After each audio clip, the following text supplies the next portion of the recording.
کہ اس پہ سفر کرنے والے لوگ اکانومی کا ایک بڑا ذریعہ ہوتے ہیں کہ لوگ نیچے اترتے ہیں، ہوٹل موٹل لیتے ہیں، ریسٹورنٹ یوز کرتے ہیں، باتھ روم جاتے ہیں، گیس لیتے ہیں. تو وہاں یہ پورا موٹر وے جو 784 کلومیٹر تک سکھر روڑی تک آتا ہے، یہ کسی بڑے شہر کو ٹچ نہیں کرتا. وہاں سے جو خانے وال، ملتان، لودھرا، کبیر والا اور جہاں بھاولپور، پتہ چلا کہ ہر شہر کوئی 30 میل دور اندر ہے، کوئی 40 میل ہے، کوئی 20 میل ہے، کوئی ایٹ دا موسٹ 15 مائل تو ہے ہی ہے. اور سائڈ پر جو دونوں سائڈ پہ چھوٹے چھوٹے دیہات آ رہے تھے، گرین لش گرین فصلیں اگی ہوئی، اور مطلب زمین جو تھی گرین تھی مکمل. تو بیچ بیچ میں 4 5 5 6 گھر، 10 گھر، 15 گھر وقفے سے آ رہے تھے، پکی اینٹوں کے کچے مکانات، مگر انتہائی خوبصورت. درمیان میں اگر 20 گھر کہیں ہیں تو ایک انتہائی خوبصورت مسجد بیچ میں کھڑی ہوئی.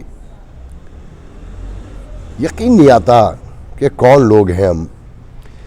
میں حیران تھا کہ یہ لوگ، میں بہت غور سے دیکھتا جا رہا تھا کہ گھر تو بنے میں راستہ نہیں نظر آ رہا تھا. یقیناً کھیت سے گزر کے آتے ہوں گے یا کوئی کچی پگ ڈنڈی ہوگی. بچے بھی ایک جگہ پر کرکٹ کھیلتے ہوئے نظر آئے. کچا سا میدان تھا، دھول مٹی سے اٹا ہوا، غبار اٹھتا ہوا دیکھا میں نے. تو مجھے اپنے والد صاحب بہت یاد آئے کہ انگریزوں کی بستیاں اور تھیں اور انڈینز کی بستیاں اور تھیں، حکمران اور تھے، عوام اور تھے. اب ہم انٹر ہوئے، میں بہت شارٹ کر رہا ہوں، سکھر میں روڑی سے جہاں یہ ختم ہوتا ہے آگے بننا بند ہو گیا ہے. جو کراچی تک جانا چاہیے تھا وہ بند ہو گیا ہے. وہ مجھے لاہور میں کسی نے بتا دیا تھا کہ سی پیک روک دیا گیا ہے، کیونکہ جو ہم سی پیک کو چائنا بلاک سے ہم انڈرسٹینڈ کرنے کی کوشش کر رہے ہیں کہ ہم بلاک ہم نے چینج کر لیا ہے. وہ کہتے ہیں جو بہت باخبر لوگ ہیں ان کا کہ دیٹس ناٹ ٹرو، ہم امریکن بلاک میں واپس آ گئے ہیں. تو چائنا سے تعلقات ہمارے کچھ زیادہ بہتر نہیں ہیں. وہ ٹرکی سے بھی، یہ ایک کہانی پھر کبھی سناؤں گا. تو بہرحال وہ سی پیک رک چکا ہے تو وہ ہائی وے بھی رک گیا. اور یہ جو ملتان سے سکھر تک ہے یہ چائنیز نے 6 ماہ پہلے بنا لیا، مگر مراد سعید نے 6 ماہ اگلے اس کا اناگرل نہیں ہونے دیا کہ پہلے اس میں نواز شریف کی کرپشن تلاش کی جائے، جو نہیں ملی. وہ تو کرپشن یہی ہے کہ وہ بڑے شہروں سے نہیں گزارا، عام آدمی کو فائدہ نہیں پہنچنے دیا، کیونکہ اس کے سائڈوں کی جو زمین ہے مستقبل قریب میں یا تو پہلے خرید لی گئی ہوگی یا خرید لی جائے گی، نئے اکانومک زون بنائے جائیں گے، پیسے کمائے جائیں گے، جو بڑے لوگ ہی خریدیں گے. اب ہم جب انٹر ہوئے روڑی پر جہاں پاکستان کی شہرک نیشنل ہائی وے شروع ہوتا ہے، علامہ حافظ، آپ تصور نہیں کر سکتے. خوف آتا تھا. وہاں سے 12 مائل تک جو سکھر کا سفر تھا، جو 788 کلومیٹر سفر تھا، اس کی تھکاوٹ ایک طرف، 12 کلومیٹر کی ایک طرف کے کھڈے، ٹوٹی ہوئی سڑکیں، اندھیرا، پرانے صدیوں پرانے ٹرک، اکا دکا، جو ٹریفک ٹوٹنے کی سڑک ٹوٹنے کی وجہ سے وہ جم رک جاتے تھے تو پیچھے ایک زحام غفیر جمع ہو جاتا تھا. لگتا تھا کہ لاکھوں سفر کر رہے ہیں اس پہ. اچھا، موٹر وے پہ یہ ذہن میں رکھیں کہ اکا دکا 5 منٹ کے بعد ایک گاڑی گزرتی تھی، اور جو ترسیلات کا نظام ہے، جو معیشت جس سے نظر آتی کسی ملک کی 18 ویلر چلتے ہوئے، وہ اکا دکا کہیں کہیں میرے خیال میں پورے راستے میں 20 ملے ہوں گے. گیس پیٹرول کے ٹرک جو ہیں بڑے وہ زیادہ ملے، مگر گڈس کے ٹرک جو ہے نا نہ ہونے کے برابر تھے. جہاں سے میں آیا ہوں وہاں گاڑیاں کم ہوتی ہیں ہائی وے پہ، اور گڈس کا ترسیلات جو ہوتی ہے اس کا نظام چلانے والے ٹرک جو ہیں وہ 100 گنا زیادہ ہوتے ہیں. اپنی گاڑی میں سفر کرنا مشکل نظر آتا ہے، رات میں اسپیشلی. روڑی میں انٹر ہوئے، ہر طرف بے ہنگم، بے ترتیبی، انتشار دور سے نظر آتا ہے. پھر میں اپنے آبائی گھر پہنچا. میرے بڑے بھائی ایک اسکول چلاتے ہیں، ایک شہر کے نامور ٹیچر بھی رہ چکے ہیں، کونسلر بھی رہ چکے ہیں، اور پی ٹی آئی کے ضلع کے صدر بھی رہ چکے ہیں. ہر طرف پانی بکھرا ہوا، گندگی کے ڈھیر مکمل. میں آپ کو بیان نہیں کر سکتا کہ اس شہر کو کیسے ختم کیا گیا. 12 سال ہو گئے. تو میرے ایک دو دوست یہاں رہ گئے ہیں, مشکل سے وہ بھی آتے ہیں, ان کے آبائی گھر ہیں, مگر یہاں جو پڑھے لکھے نوجوان تھے وہ یہاں سے جا چکے ہیں. اردو اسپیکنگ ایٹ لیسٹ میں کہہ سکتا ہوں, مجھے سندھی اسپیکنگ کا اتنا نہیں معلوم, کیونکہ مجھے یہاں سے نکلے ایک طویل ترین عرصہ ہو چکا ہے. تو میرے ایک دوست نے کہا, میں نے کہا یہاں کیسے رہتے ہو؟ کہنے لگے جب دماغ قبول کر لے زیادتیوں کو تو بدن اعصاب جو ہیں وہ خود بخود سیٹل ہو جاتے ہیں. تو کرونا بھی انہوں نے کہا کہ ہم نے سیٹل کر دیا ہے, حکومت جو کہتی ہے اس کا کوئی تعلق نہیں. جو میں نے خود بھی دیکھا, لوگ ہاتھ بھی ملا رہے ہیں, گلے بھی لگ رہے ہیں, پڑھے لکھے لوگ, بہت باشعور لوگ, اور کھوے سے کھوا ملا کے لاہور میں بھی لوگ چل رہے تھے, یہاں پر بھی ہے. کوئی وجود نہیں رکھتا. سوشل میڈیا سے پتہ چل رہا ہے کہ ادھر لوگ مر گئے ہیں, ادھر مر گئے ہیں. یہاں کوئی کسی کا کوئی لینا دینا نہیں ہے. اس شہر کے حالات یہ ہیں, آپ یقین کریں, میں نے بچپن میں منجوڈارو دیکھا ہے. وہ تہذیب جدید تہذیب لگتی ہے, زندہ تہذیب لگتی ہے. یہ تہذیب ایسا لگتا ہے کہ 20,000 30,000 سال کے بعد کھود کے نکالی گئی, جس میں انسان بھی زندہ ہے اور گھوم رہے ہیں, پھر رہے ہیں. انہیں یقین ہے کہ یہی دنیا کی سویلائزیشن ہے. کہ آپ اس شہر میں 5 میل کی سپیڈ سے گاڑی نہیں چلا سکتے, اپنی کسی بھی اینگل سے آپ موو نہیں کر سکتے. یہاں جو رہنے والے ہیں ان کے چہرے, ان کے بدن کا اسٹرکچر دیکھ کر ڈر لگتا ہے, مگر وہ نارمل ہیں, مطمئن ہیں کہ بقول میرے دوست کے کہ جب آپ کا دماغ سیٹل ہو جائے تو اعصاب خود بخود سیٹل ہو جاتے ہیں. تو یہ یہاں کے حالات ہیں. یہاں سے بھٹو زندہ ہے, لوگ مر چکے ہیں, ذہنی طور پہ تو مر چکے ہیں, دلی طور پہ کہ رنگ سے, خوشبو سے, آبشاروں سے, پہاڑوں سے, دریاؤں سے ان کا کوئی لینا دینا نہیں ہے. گوشت کی دکانوں پہ مکھیاں بھنک رہی ہیں ہر طرف. اس وقت میرے چہرے پہ بھی بار بار بیٹھ رہی ہیں, جبکہ میں انتہائی صاف بلڈنگ میں ہوں, اور یہ بڑی خوبصورت اندر سے بلڈنگ ہے. تو جب میں انٹر ہوا, یہ اسکول ہے میرے بڑے بھائی کا, تو یہاں جو ٹیچریں تھیں ان سے میں نے گفتگو کے دوران کہا کہ آپ کی اندر کی بلڈنگ باہر کی گلی سے نہیں میچ کرتی.